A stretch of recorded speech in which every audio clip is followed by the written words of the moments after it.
I just want to welcome everybody to our session today. I'm Allison Clark. I'm Associate Director of Impact Investments at MacArthur Foundation, and really thrilled to be able to share some of the learnings that we have uncovered as part of an evaluation of a loan fund that MacArthur started 15 years ago to support arts and culture organizations in the city of Chicago, which is and I should explain, I work in the impact investments area of the foundation, and we thought it was really important to share this work because impact investments sometimes isn't the first thing you think of when trying to think about ways to support arts and culture organizations.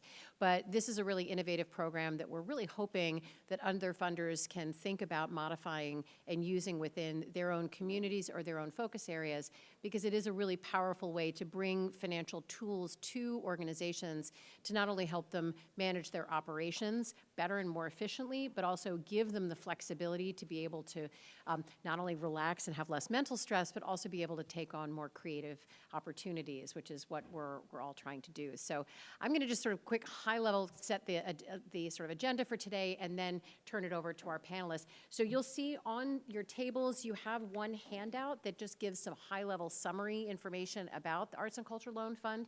So feel free to take that with you. And you'll also see some cards. So as we're going, we're not going to take questions during the session, just because we want to get through all of the information about the evaluation and some of the impact stories that we want to share.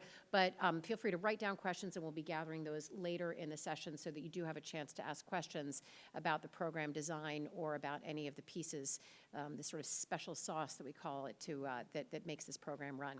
So with that, I'm going to turn over the session to one of the borrowers from the Arts and Culture Loan Fund. And this is so important because ultimately all that we do and all that we're going to be talking about today is really about letting organizations thrive and be able to do the type of work they need to be able to support operations, to support their actors, their dancers, all the creative people that make the work that they do work, and to be able to have flexible financial resources so that organizations aren't distracted by financial stress, but are able to actually be able to focus on the creative product and supporting their work of their own people, their own creatives who work for them, and also the communities that they work in and engage with. So with that, I'm going to turn it over to our friends from Deeply Rooted to talk about their experience with the program. Good morning. My name is Makeda. Oh, wait, hang on. I think you need to. Oh, it is on. Yeah, your light's just off. Good morning. You can hear me. My name is Makeda Crayton. I am the new executive director for Deeply Rooted Dance Theater.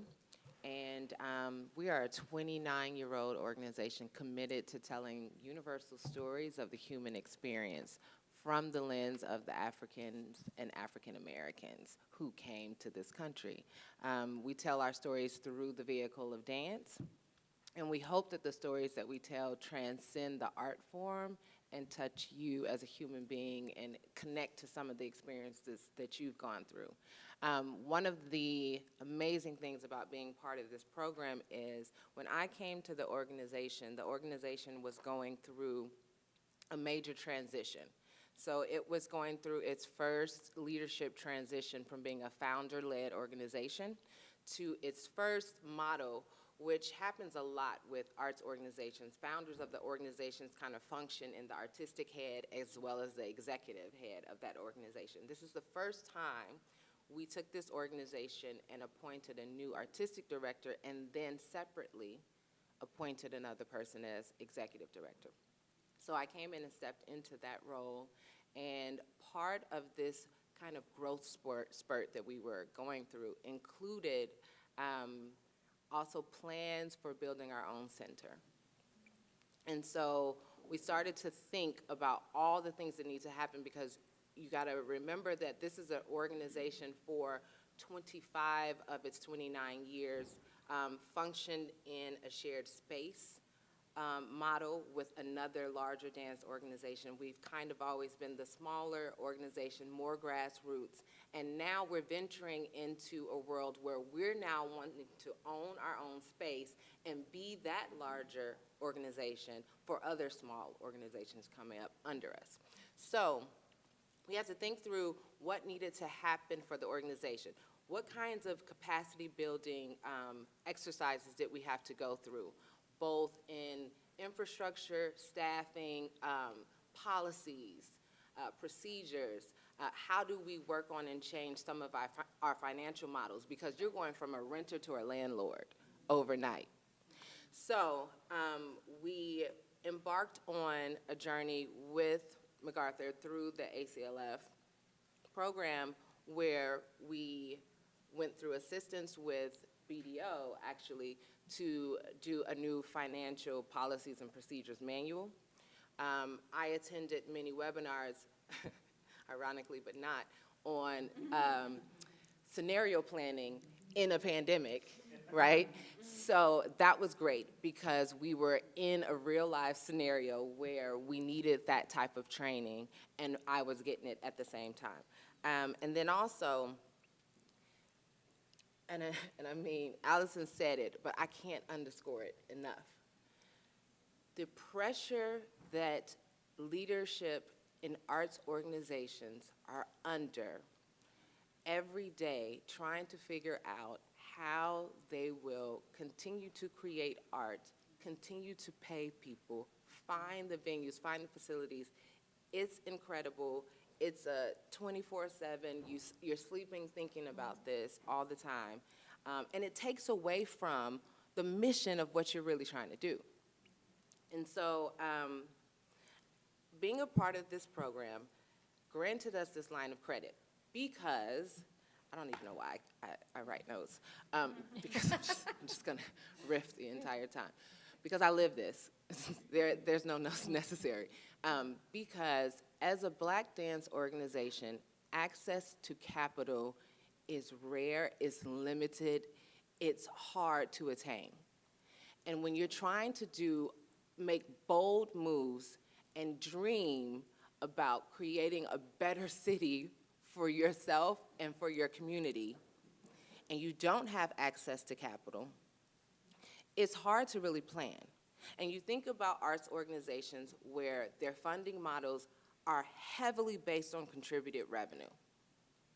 And you don't know from year to year whether or not you'll receive all the grants that you received in the prior year.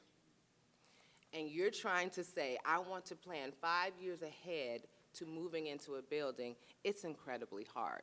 So having access to a line of credit, knowing that I could have access to a loan in case some unexpected change in my contributed revenue occurs, in case some unexpected thing like a pandemic happens where the very thing that you do to earn revenue is completely cut off from you, right?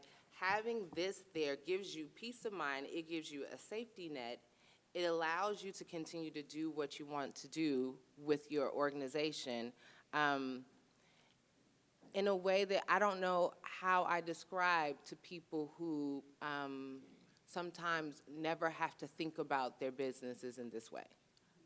When I even talk about contributed revenue, I think about larger non-BIPOC organizations who have this individual donor base that's robust, that we don't have, right? So that when things happen, they can kind of lean on that.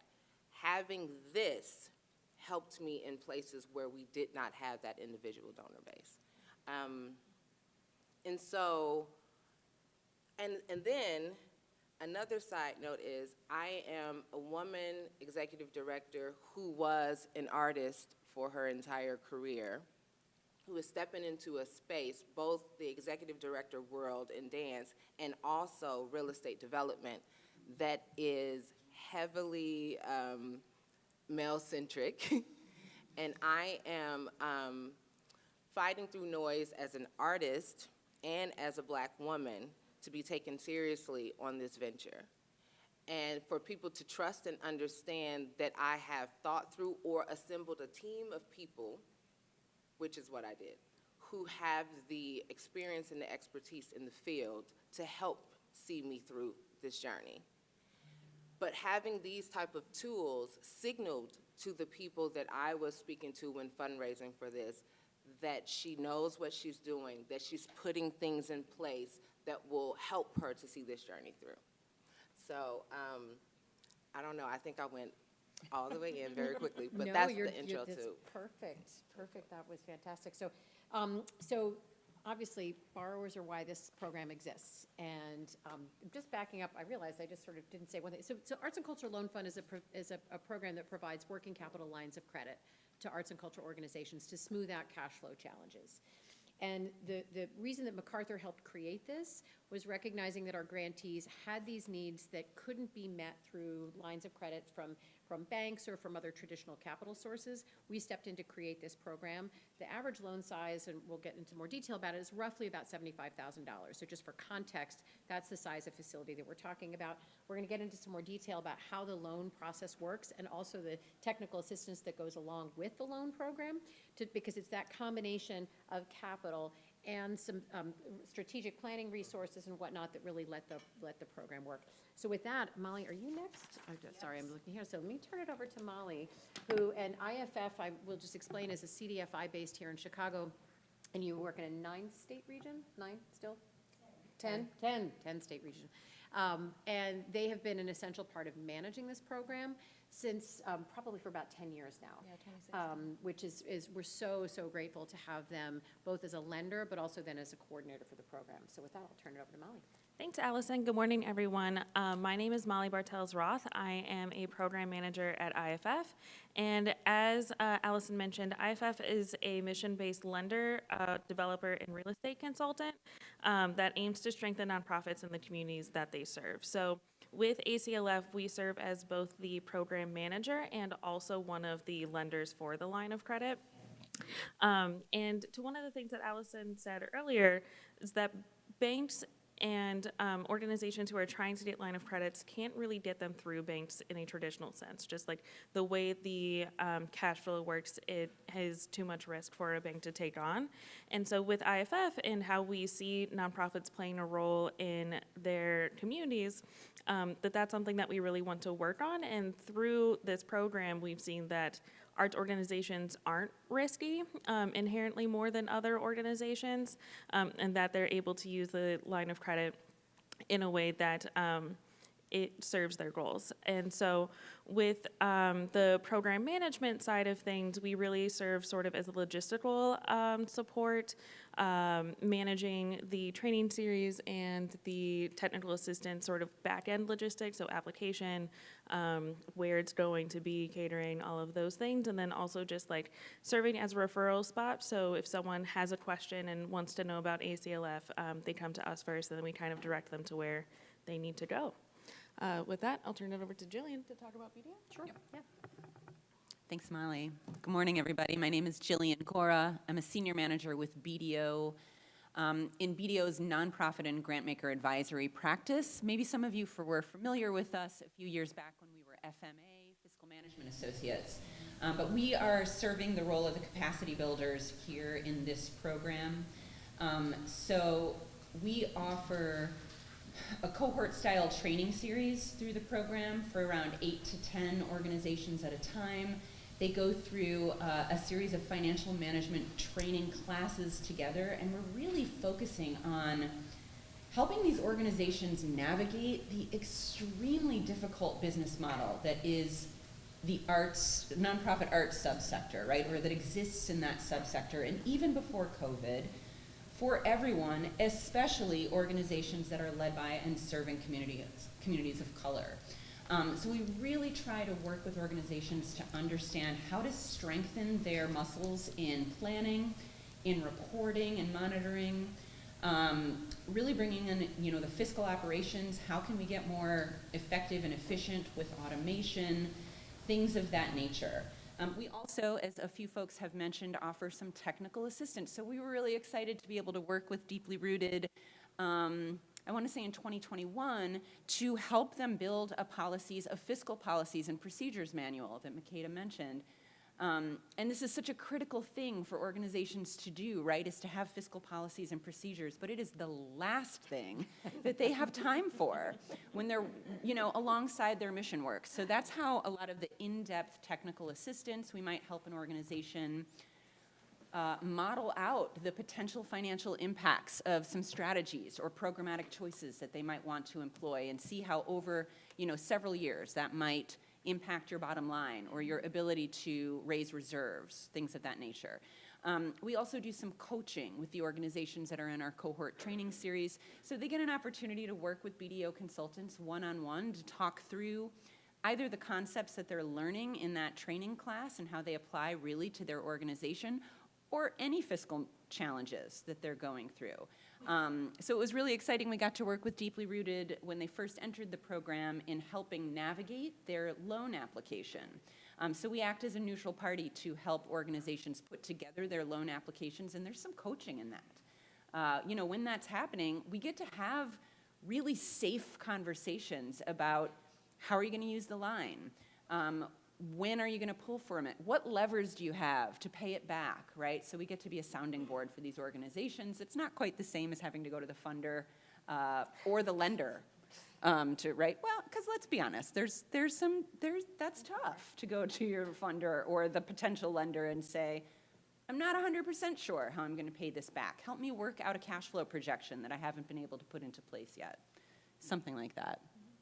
Fantastic. So I just want to follow up with a couple of quick questions. And clarification. So the process for this is the program is open to MacArthur's grantees, and we've evolved that a little bit over time to say that it's current grantees and former grantees. But partly just to allow for organizations that had access to lines of credit to be able to keep them even if they are no longer part of the grant portfolio, assuming it was for non-performance related reasons. So this is something that is very much geared towards our grantees. We would love to try to find ways to expand it beyond that, but at least the way that it was originally conceived. But really importantly, and to the point that Gillian just mentioned, we MacArthur, and we provide, the role we play in this is that we're a 95% guarantor to the loans that are originated by the two lenders, which is IFF and then also Fifth Third Bank. So the borrowers all have a choice. We don't have any role to play in the decision-making process for that, which is really important because it means that borrowers can have candid conversations and not worry is that's going to affect my ability to get a grant. So that really is one of the things that we think is most essential about this, is to create that opportunity for real conversations to happen, because the goal of working capital lines of credit is to give the peace of mind and to give that flexibility that somebody could have money and they don't have to apply for an emergency grant, but also then make sure that the borrower feels like they have the tools that they need to be able to manage that type of debt effectively so that it's an ongoing resource for them. So I just wanted to provide that other context. So I think now we're going to shift. We're a little bit ahead of schedule, but why don't we just, to catch us up, why don't we turn over to Falona, who's going to talk about the evaluation. This is a program that's been going on for 15 years. We did an evaluation after 5 years, not knowing what it was going to uncover about whether or not we thought we should stick with it. Should we keep going? I will say candidly, we lose money every year because there's 1 or 2 draws upon the guarantee. But we didn't know, should we keep going? And Falona did the first evaluation with her team. And what came through in that was, A, it was really important. It was valuable for the organizations. It was valuable because it created conversations between executive directors and heads of organizations and their boards that were really important. And it actually did provide this ability for organizations to take on growth strategies as well as just creative risks that maybe they hadn't thought that they could take on before. So we doubled down. And so now we're in the next 10-year phase. So we're doing an evaluation now of the 10 years that has just passed. We've lived through a pandemic. We've lived through a financial crisis. There's a lot going on. But we really wanted to capture and say, what did the program mean? And also, how can we keep thinking about iterating and evolving it to make it more useful for the organizations we're trying to serve. So with that context, I'm going to hand it over to Falona, who's going to walk through some of the findings so far. So you guys are getting like a sneak peek because this hasn't been published yet. We think it's going to be published probably this fall. So stay tuned and we'll make sure that everyone can get a copy of it. Falona. Thank you, Allison. It's great to see everyone. And a lot of you I saw yesterday at the Deeply Rooted performance. So I just want to acknowledge how special that was to be in the room with your dance company and to feel the spirit of dance in Chicago. And so thank you, for your leadership there. And so can everyone hear me okay?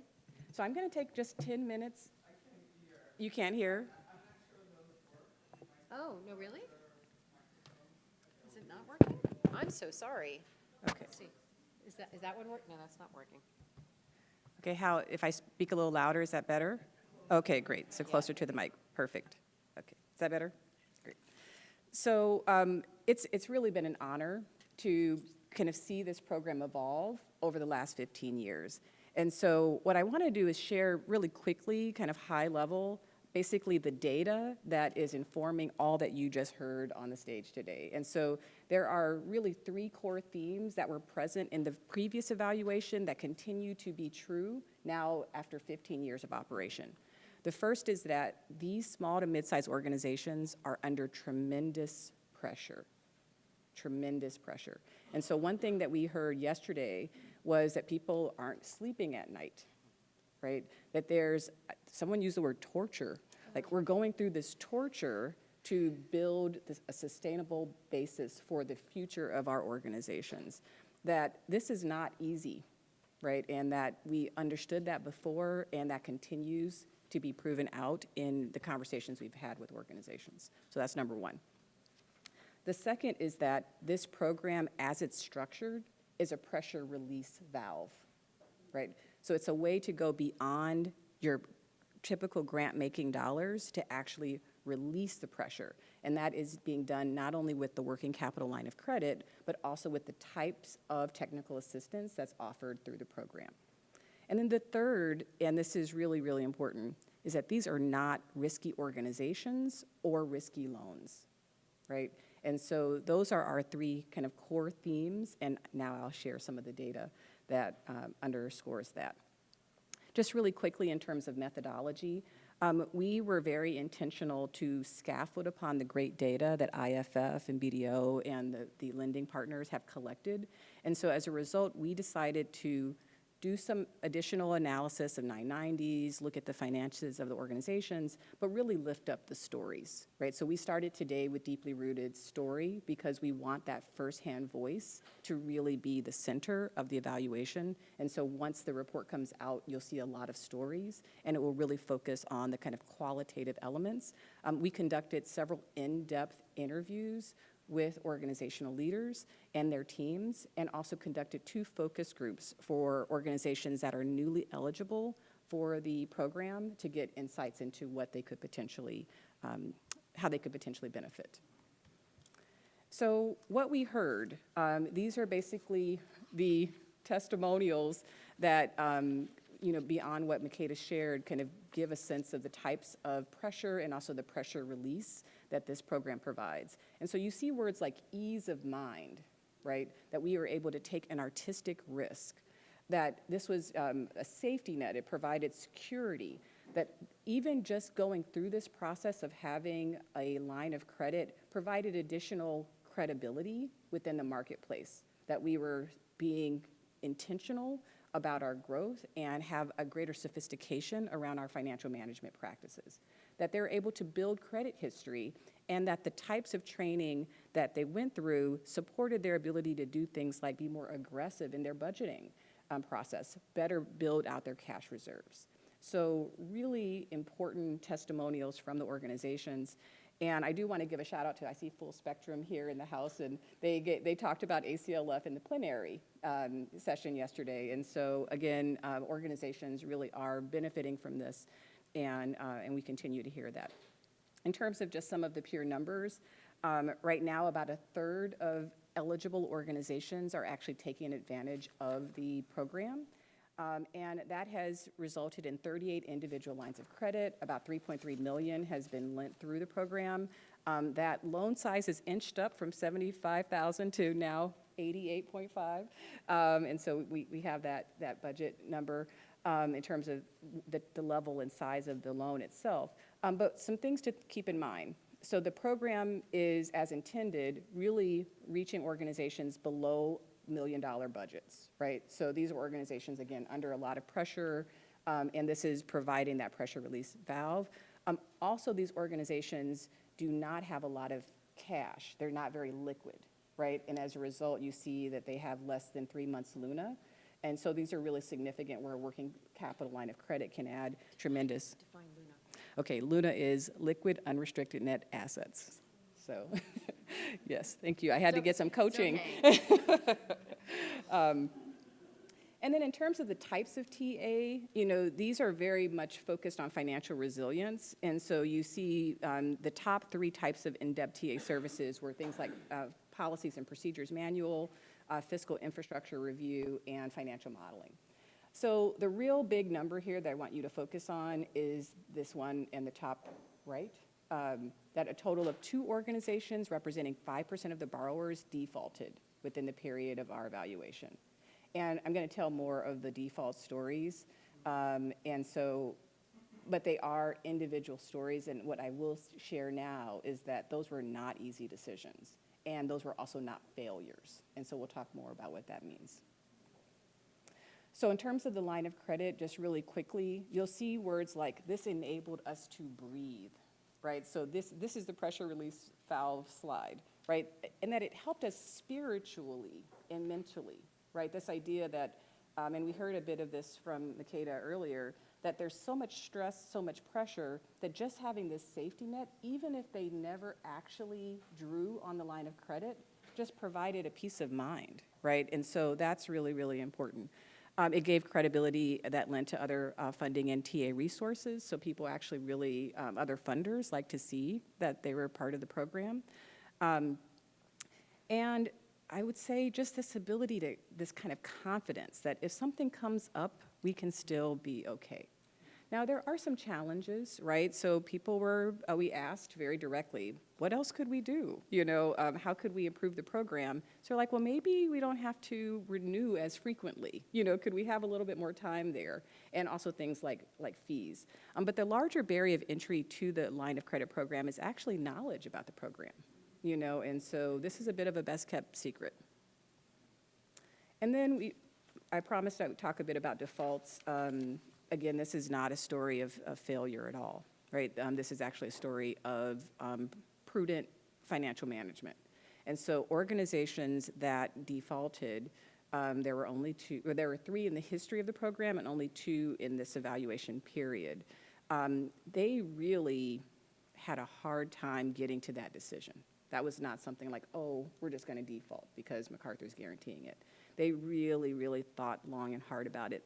And as part of that work, one organization in particular, actually all of the ones that defaulted are still in operation, but this enabled them not to close, right? So had they not defaulted, they would have closed. So the other part of that story is that there were several organizations within this period of time that did close, but they didn't default. Right? So I just wanted you to feel that. So they decided, we're going to close, but we so value the relationship and the fact that we got this line of credit that we're still going to pay it off. And so just really interesting when you think about the dedication of these organizations and how they're very thoughtful in their approach to managing debt. In terms of technical assistance, we heard a bit from BDO, FMA, or BDO now. And the types of technical assistance, just to give you a sense, it was an a la carte approach. So the organizations could choose, do we want to do training? Do we want to do in-depth technical assistance? They weren't required to do technical assistance as part of this. But those who did participate, you have this quote here, this was a life-changing training. We took so many tools and put them into practice. So there's a big focus on tools, right, and processes and policies and procedures, things that really can actually survive transition periods where leadership staff may transition, but you still have those policies and practices in place. And it also provided greater confidence for the leaders who were part of it and supported their ability to really prepare for growth. Right, and so we already have heard from Makeda in terms of how that turned out for her organization. Some challenges here, right? So it takes a lot of time to do capacity building and training. Some of these trainings were offered at times where the organizations were preparing to launch a new show and just couldn't kind of take time away. So that alignment with the operating calendar was a big issue. But the bigger issue was actually just knowledge about the program. Like, oh, there's technical assistance available, is what we heard several times. And so a big opportunity there. So we also had a chance to do a few focus groups, and we focused on the new portfolio. So MacArthur has been shifting its portfolio as part of cultural equity in the arts. And that means that the profile of the organizations will also shift in terms of who's eligible now as a grantee. Allison mentioned those that are former grantees will also remain eligible, so that's a really big release and relief for those organizations. But just a couple of thoughts of how the financial pressures relate to the new portfolio. And so these are even smaller budget organizations that are part of this new portfolio, and they are very reliant on institutional giving. And so as part of that, they really want to diversify revenue streams, and they're feeling a lot of pressure around fundraising. So that's a big kind of part of this. And they're also feeling this inflationary pressure. And so some of these institutions are looking at facilities, and there's like rising costs. And they're like, we feel like we're getting hit from several angles.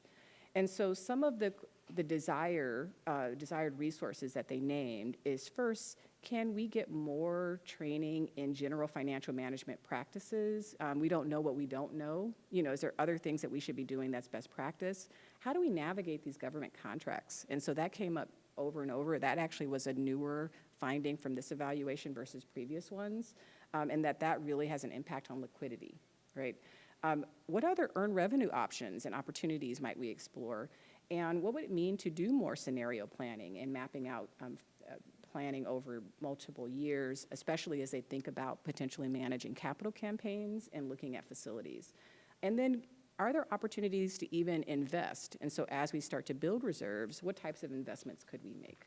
And so those are some of the types of learnings that they are bringing forward and asking MacArthur to kind of think about. One other thing that I don't want to leave out that's important is the board, right? The boards of these organizations.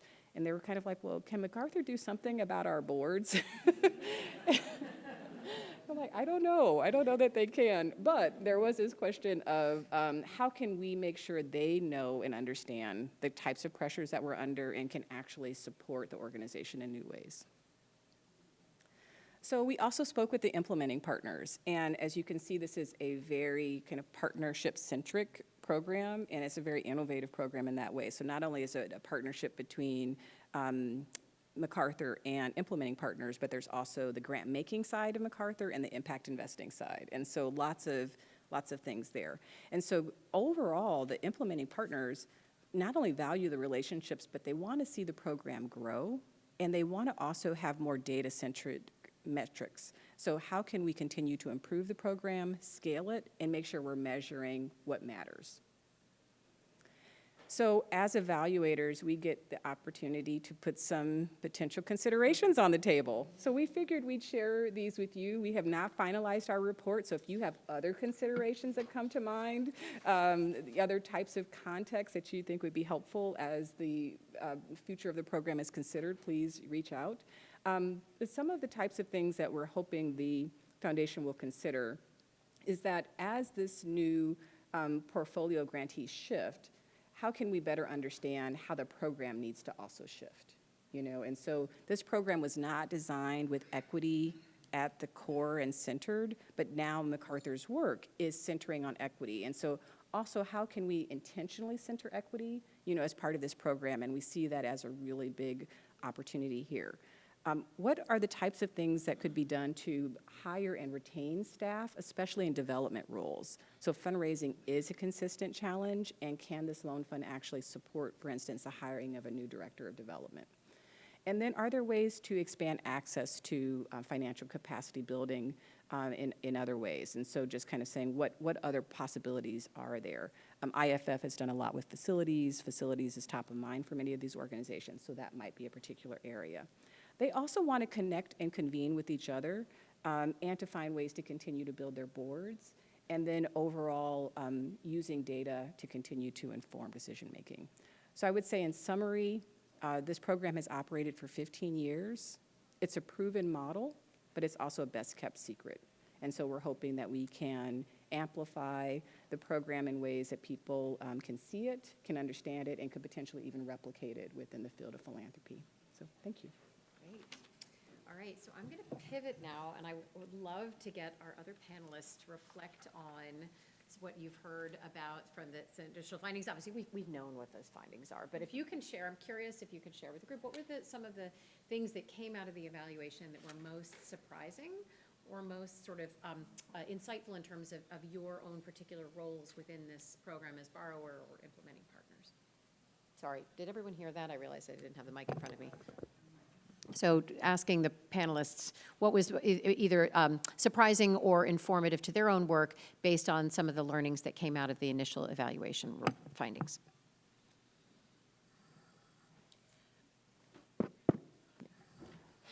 I wouldn't say that I'm surprised. Yeah. More than anything, through partners that I may or may not know, I felt a sense of camaraderie, right? To hear the exact same things come out of many different organizations is reassuring that, sometimes as arts leaders, I don't know why, you feel like you're on an island. And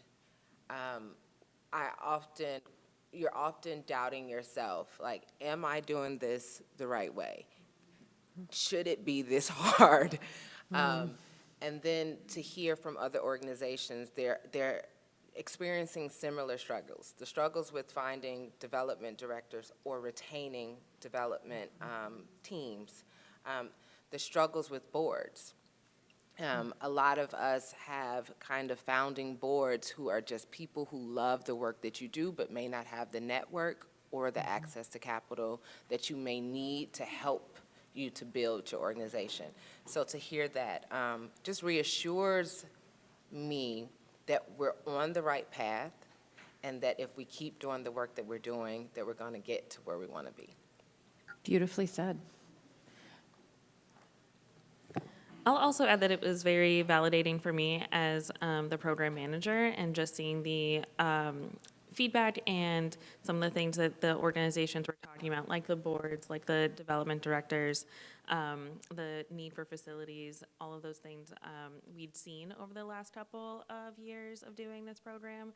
And so it was really great to see it continue to rise up and that those things are still a concern, and that's something that we're thinking about as we continue to implement the program is how are we addressing those. So one of the biggest things is with the turnover of the portfolio, that's when the expansion really happened. A lot of the organizations that had line of credits were no longer going to be eligible, and there was a lot of concern about whether they would still have access to it. And so that was something that came out of this evaluation and something that we've already implemented. And then as IFF, we're thinking about how do we support organizations in thinking about their facilities. Arts organizations and their facilities are so intertwined. You have to have a space to do art. And just thinking about the different models and how we can support organizations and thinking through that with their financial sustainability and through their line of credit, how they can work towards optimizing their business model. Yeah, I think I mirror Makeda to say I wasn't surprised as much as affirmed. And I think especially, this piece about how these organizations really treat this debt, really care, really respect the opportunity that they've been given. And we saw that during the pandemic. I shouldn't have been surprised. But the engagement in the capacity building pieces, the training, the technical assistance, the coaching went way up during COVID because all of these organizations, for potentially the first time ever, actually had funding through a variety of emergency and crisis funding, coupled with the fact that they could not produce. And so for the first time, they had space to actually focus on infrastructural pieces that they find very valuable and cannot find space for in regular work. So for me, a big learning, especially for funders, is how can we make all of those things possible for these organizations? But then the flip side of that is that during COVID, nobody borrowed, which we were sitting around a table meeting regularly at that time, like, but we're here. And so the fear that these organizations had in that moment of uncertainty to borrow funds because of how important this opportunity and this relationship is to them, I think was just really critically affirmed. And I was going to mention that point too, that it was really striking. Certainly during COVID, I remember my colleague in April, I think we all cried at least once during COVID, right? And I remember crying at the moment of when my colleague said, I hope we make it through the pandemic with one dance company left in Chicago. And amazingly, and again, pre-PPP, we didn't know what the world was going to look like. But exactly right. Organizations, by and large, did not borrow. And I also think that's really important to say that not every organization that has a line of credit through ACLF draws on it. And that's okay. Like, I actually think that that's fine. And when pressed, the organizations will say, it's kind of our emergency thing. And that's great. Like, that in my mind, I don't care. Success to us as a funder is not everybody necessarily drawing on the line of credit. It's if access to this type of facility creates the ability for an organization to function differently and let the executive director go to sleep at night, right? I mean, this shouldn't be that hard to do, which is why we really believe that this type of model could so easily be replicated in other markets and really does, provide a way to fill a gap that the private marketplace isn't filling. Just two other things I wanted to say, which I thought were interesting, is the point around the boards. That was very affirming. That was a big surprise to me after the first evaluation when one of the executive directors said, I felt like having to have the conversation with my board about why we needed this line of credit was the first time that my board understood the business that we were in. And to your point, boards love the product. They love the product, as they should. And that's why they're engaged, and that's why they try to write checks and find other people. But there's a business that goes on behind this that is hard. It is so hard, and it is driven by the institutional donors, by people buying tickets, by all of these things that is just really difficult. So being able to create spaces for executive directors, new leaders in particular, to be able to have those hard conversations with the board is really important. The other is that it starts to shift some of the power dynamic because so many organizations are reliant on personal loans from board members to fill this gap. This untangles that, and that is a huge win, I think, for an organization, and particularly for an executive director, to not be beholden to any one board member who says, sure, I'll guarantee this line for you. So I'm curious then for the panelists, and please, everyone who has questions, please don't forget to write them down on cards because we'll shift to you in a minute. But if you can talk, can you share, Makeda, an example of a time you did draw on the line of credit? I will say we are one of the organizations that didn't draw. You've never drawn. No. I didn't do that on purpose. But I will say we did go back and ask for an increase in our line of credit. So we didn't draw upon it, but we started as we continued down the line, and the cost of creating a building increased. Inflation rose, and so in terms of hiring staff, what you have to offer now to bring someone into an arts organization, we thought that we needed to ask for an increase. And it was not a tough conversation to have, and it was granted. Thankfully, we still haven't had to draw upon it, but we're trying to prepare just in case. Yeah. And that's great. Again, I think being able to know that you have the flexibility to be able to do that. I'll say one other thing that was interesting is that some of the organizations said that it helped to attract staff, that there was this line of credit available, that because it's a signal that the organization has financial resources and has that kind of safety valve that they can pull if necessary. And I'll also say this, it's a funny side note. So as our organization grew above the $1 million operating budget, we were pushed out of a lot of grant programs, right? And SIA started, so then we moved into the MacArthur program from the Field Foundation program. And then that allowed me the opportunity as a person in the industry to be a part of their panel for their arts grants. And I can say I have seen on several grant applications in their pool of applicants, I really need this grant because I want to keep my line of credit with the ACLF. That came across in several grant applications. So it's really important to small organizations that they have this line of credit. And I should just mention that, because this is important, if we talk about the ways that we've iterated this program over time, because there have been changes. I feel like we're constant, it's like a conversion van. We're constantly like tinkering and to try to make it run more smoothly. During the pandemic, we did some things, one of which was to make lines of credit from 1-year lines of credit to 2-year lines of credit, which just relieved some of the burden of applying, each time. And that was a big one, and we kept that permanent. And you saw in the recommendations that some organizations would like that to be 3-year lines of credit. I don't know if we'll get there, but the point is that this is speaking to some of that desire to have that ongoing financial resource without the fear of it going away. And I'm thrilled that we can actually be able to offer it to organizations that are leaving the portfolio, because that is, I think, to the point of saying, this was a question, are the organizations inherently riskier? I think we've said no. But also then this question of since these effectively are loans that are 95% guaranteed by MacArthur Foundation, is there a moral hazard that organizations will just default because it's not going to affect them? And that hasn't happened. And that was part of what gave us the confidence as a funder to say, let's let organizations that are leaving the portfolio because of shifts in our own priorities, let's let them continue to have access to it, because that's just proving it's one more data point for us about why this program is so needed and why it can work. I think one other finding, I feel like, Falona, you mentioned it, a lot of us get government grants that are paid in reimbursements.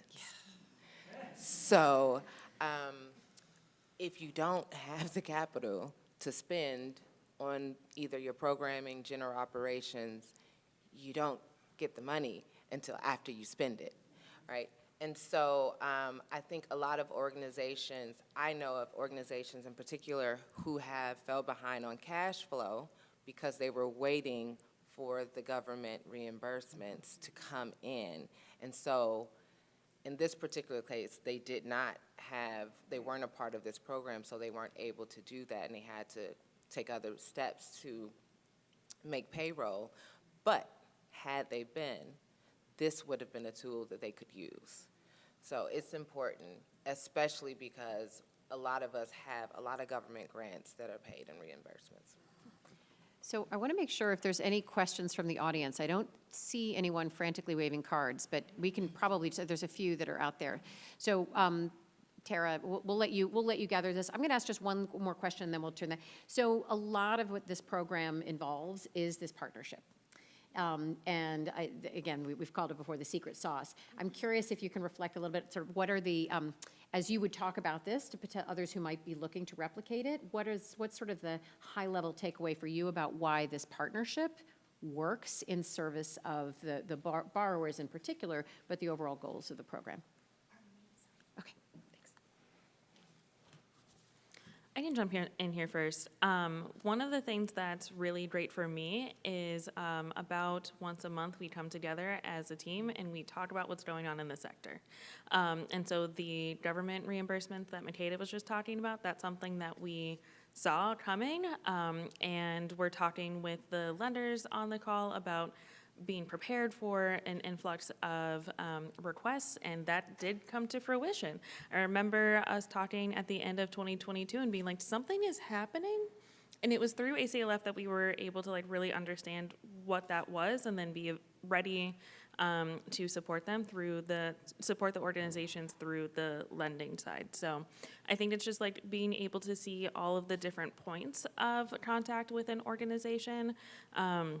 There were several organizations in 2022 that went through the training series, then the TA, and then got a line of credit, and we were just in constant conversation about how we can continue to support them, what that would look like, and what the challenges that they were facing. Yeah, I really echo that, Molly. I think that the opportunity to have this multi-level feedback from all of these partners to really understand how to best serve grantees at any given moment is really powerful. I think it's necessary. We don't all have the right expertise to do, and I think, Allison has said this before, MacArthur's not a lender, right? So we need to have lenders and just bringing in all of the right expertise to appropriate to appropriately serve is really important. But it also builds this kind of really cool web of support. I've certainly gotten phone calls multiple times from both lenders saying, oh, hey, so-and-so organization is really struggling with who knows, some kind of projection that they want to build or understanding a pricing analysis. And I asked them if it would be okay if I can connect them with you for some coaching. So there's, again, just this kind of blanket that gets built for the organizations in the partnership that I think is really great. Okay, we have a lot of really good questions. Some of them are very technical, so I'm going to just try to answer those relatively quickly here. So one question was, are loans ever forgiven? And the answer is no, they're not forgiven because the lenders the MacArthur's not the lender. We're the guarantor. So that would mean either the bank would forgive the loan or the CDFI would forgive the loan, and they obviously have investors like other foundations that are invested in CDFIs, so they're not typically in a position to forgive loans. The other question that came up was, why do we structure this as loans and not grants? We already provide grants to all of these organizations, and the goal here was to say, having lines of credit available in the marketplace is banks, just to be candid, have way more money than philanthropy does. And being able to create an incentive for organizations to have relationships with banks to be able to do this work and be able to do it ultimately maybe without a MacArthur or with or some other type of credit enhancement. That's the real goal, is to say that every arts organization ought to be able to get a loan from the organization that they may already have a depository relationship with and not have to be hamstrung by the idea you don't have collateral, you don't have, an ongoing revenue model. We're trying to solve for that and make the commercial marketplace understand that these are organizations that have credit needs that they can manage successfully and they can pay back, because there's way more money in the commercial real estate sector than there is, in the commercial banking sector than there is in the philanthropy world. The last point I would just say is I think that creating philanthropy, we obviously have an obligation and it's our purpose to make grants, but using impact investing as a way to leverage other resources that can be ongoing, because organizations can borrow this money, to Makeda's point, you borrow money to then repay and the government grant pays it back. And then you have that resource to be able to borrow again. So creating this ongoing facility that revolves is a really powerful tool, and it's what we use, if we think about it, in our own lives through other types of things, if it's credit cards, if it's other types of home equity loans, lines of credit that we use to try to even out some of the cash flow that we get. There's a lot of questions about replication. I'm happy to have conversations with anyone who's interested. I am going to have to leave right after this panel to go to the airport, but you should be able to find me on MacArthur's website. Always happy to share information. We can certainly share the final learnings of the evaluation. And this is something I think ought to exist in every marketplace. So happy to share whatever lessons we can share, what our loan documents look like. I mean, we can really try to make this as clear and transparent as we possibly can. Sorry, I'm rushing through these, but these are just the other good thing was on the terms of the loan. We don't set the terms of the loan. Those are set by the lenders. So the role MacArthur plays is eligibility for the organization and then 95% cash collateral. That's the way that we accomplish this. But the actual interest rate, I mean, it has to be market interest rate. Like it's not because organizations, CDFIs have loans that they borrow and they have to mark it up so that they can sustain their operations, and banks obviously have the same reason. And that's part of the reason we have two lenders involved, is so that the borrowers don't feel like they're being steered to one lender, but that they can evaluate the opportunities of both of those things. So lots of questions about adaptation, which I think we've shared a little bit of, but the one that I wanted to sort of end on is one question was, how do you plan to evaluate and understand the long-term impact of the program? And I think that's what we're trying to get out here. But in one particular, you say, are there particular metrics that you'll be looking at? And I guess as a closing, I would pivot, and I'm curious from the panelist standpoint, what metrics do you feel, 15 years in, what metrics do you feel like we should be trying to capture as we go forward to the next 15 years that will help indicate whether or not this program is successful?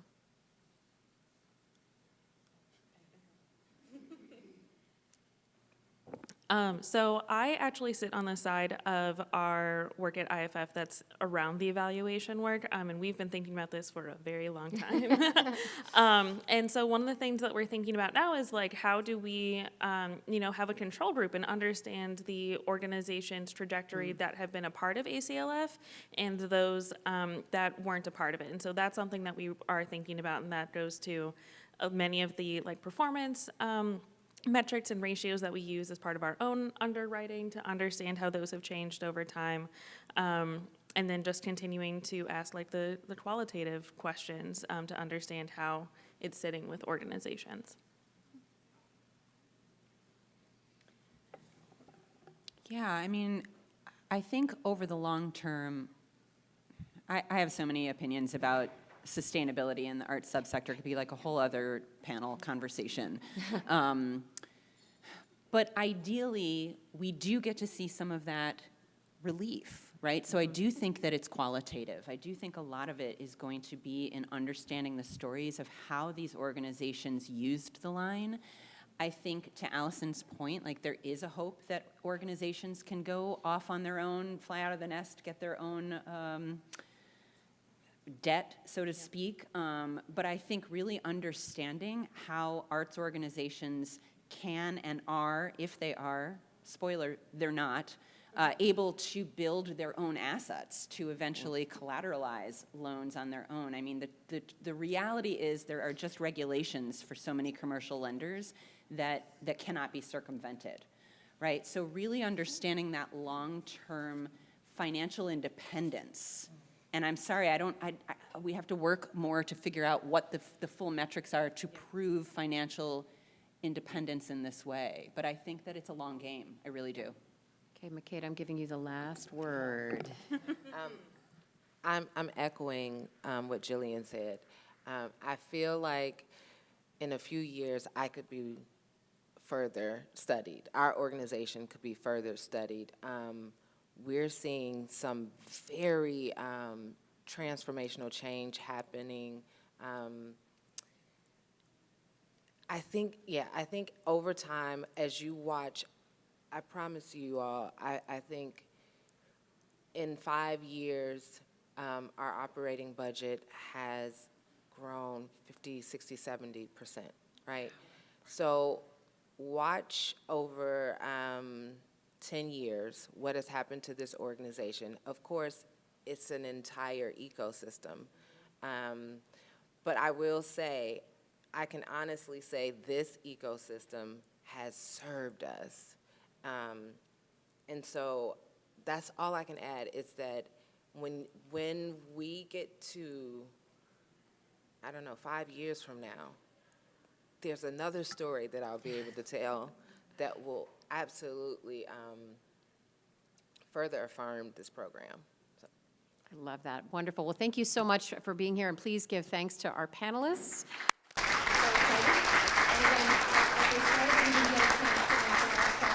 Please feel free to reach out to me or to anyone else. Again, you can find me on the MacArthur website. We can get you connected to anybody else on the panel if you have questions specifically for IFF video or Makeda or Falona, any of us. But thank you again so much for being here. Enjoy the rest of the conference.